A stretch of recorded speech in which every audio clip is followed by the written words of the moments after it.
My channel is a learning channel. It's an educational channel.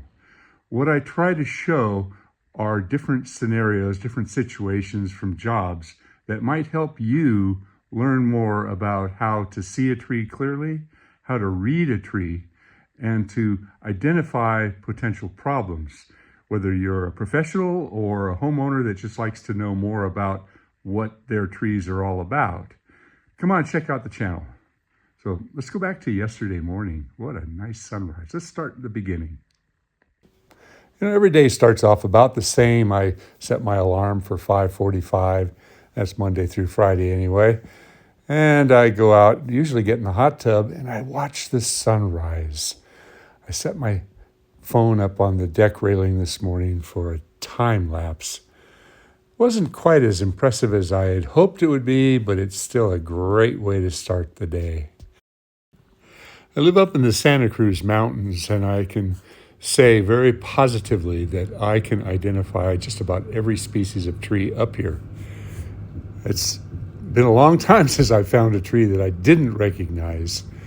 So I'm heading down the hill. I decided to go towards Los Gatos today.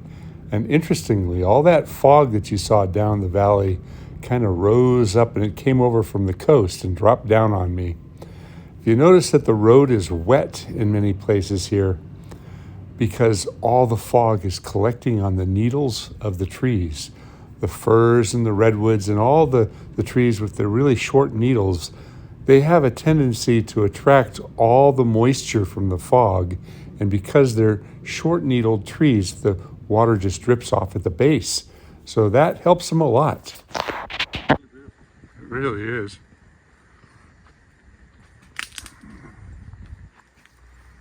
Look at this. This is a problem. They probably had lights in this tree at one time. But it's embedded. Look at that. That one's totally embedded. That's a beautiful tree. A little bit of deadwood in here. Pretty nice tree altogether, though.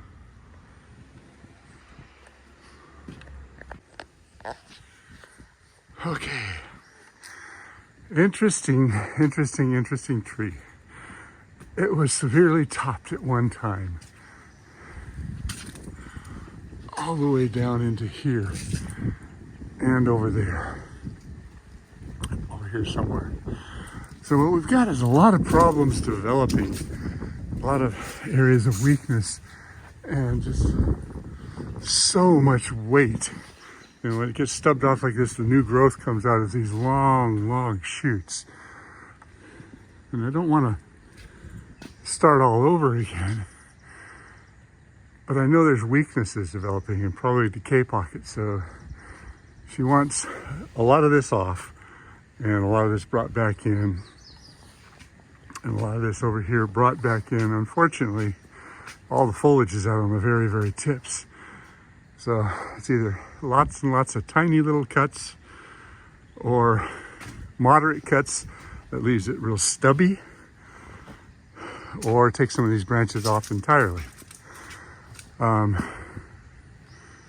I'm gonna start down there and get some weight off all the way around and kind of clear stuff off, because working off of this deck up here, everything's gonna come down on the deck and we have to throw it off the railing. Man, that's a beautiful Japanese maple. That's not good. It's all insect related. I think borer problems. And you look at the trunk of the tree. That is very likely some form of Phytophthora developing in there. There's no cure for that. It could be a real bad Phytophthora like Phytophthora ramorum, or a slower acting Phytophthora like Phytophthora cinnamomi, which trees often can live with for years and years, but it's not good. The word Phytophthora means plant killer. And back in the 1800s, there was a Phytophthora outbreak in potatoes that caused the Great Potato Famine. That was the cause of, from what I read, the death of about 400,000 Poor Irish farmers. So before we do any pruning at all, the first step is to identify weaknesses up in the canopy from the past topping.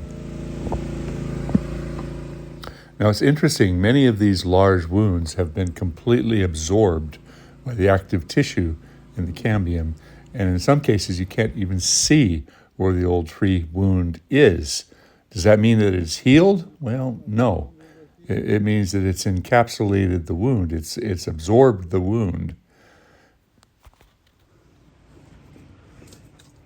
So new tissue does add strength to the tree, but because there's a decay pocket inside, that can often continue to decay. So it's kind of a race between new wood and old wood. So this tree had a lot of areas that were very, very heavy. It also had some interesting base issues that I'm concerned with.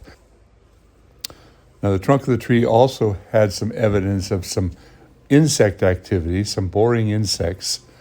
And without seeing the insect, I can't even talk about it.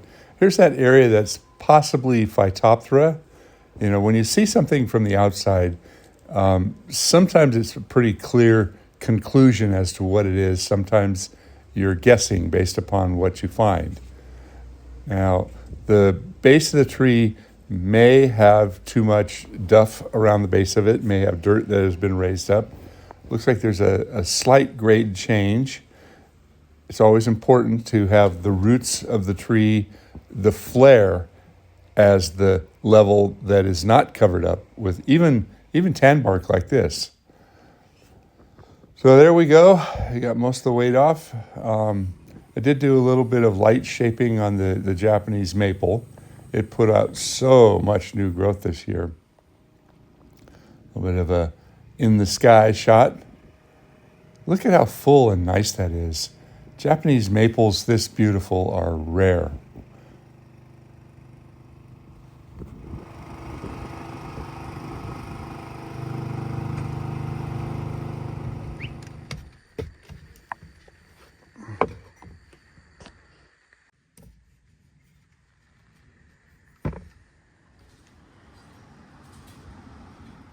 Now, one of the limbs that was hanging over the neighbor's property was very, very heavy, and it was also interfering with their Japanese maple. So we had to work over some extremely delicate landscaping. She had a little boxwood and all kinds of bulbs coming up, and the whole area, I couldn't even barely walk in here, unless work in here. So we had to rope everything down. But even still, you know, I'm looking up in the air and trying to watch my feet at the same time. Here we had kind of a close call, and yeah, I did do a little bit of damage there.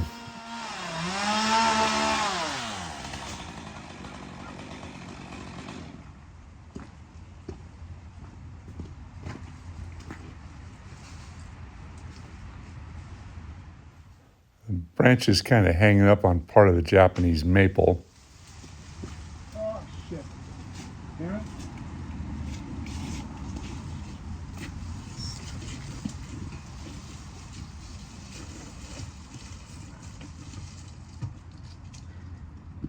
Broke a Japanese maple limb. Not too big, it's not going to show, but damn it. That should not have happened.